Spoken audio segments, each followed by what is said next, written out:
Hindi magiging handa itong si Rigor sa banat ni Ramon sa kanya.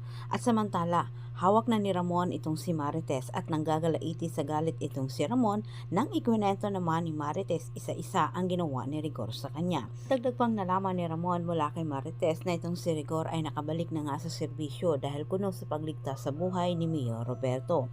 Kumilos naman itong si Ramon. Gagantihan niya itong si Rigor sa pamagitan naman ni Roberto. Walang sinabi itong si Ramon kay Marites na meron siyang gagawin dito kay Rigor para tuluyan na rin itong matanggal sa pwesto. At hindi rin niya sinabi na kalyado na ang mayor. Samantala sa kabilang banda, matagumpay ang diskarteng ginawa ng grupo ni Tanggol para mailigtas kuno.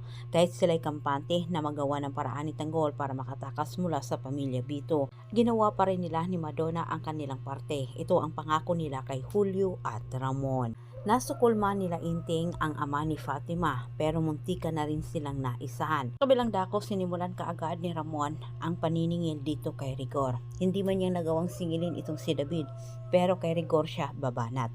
Tinawagan ni Ramon itong si Roberto at humiling siya dito. Pinutusan ni Ramon itong si Roberto na bawiin umano nito ang pagbalik ni Rigor sa serbisyo. Pero nagdadalawang isip itong si Roberto na sundin itong si Ramon sapagkat malaki ang utang na loob niya dito kay Rigor. Dagdag ng sinabi ni Ramon na hindi dapat pagkatiwalaan itong si Rigor dahil mapanganib umano ito sa kani-kanilang negosyo. Puntong ito hindi na nagpagamit itong si Roberto kay Ramon. Diretsahang tinanggihan ni Roberto itong si Ramon, bagay naman na sobrang ikinagalit ni Ramon. Hinarangan ni Ramon ang pagpapadala ni Don Julio ng pera sa mga Guerrero.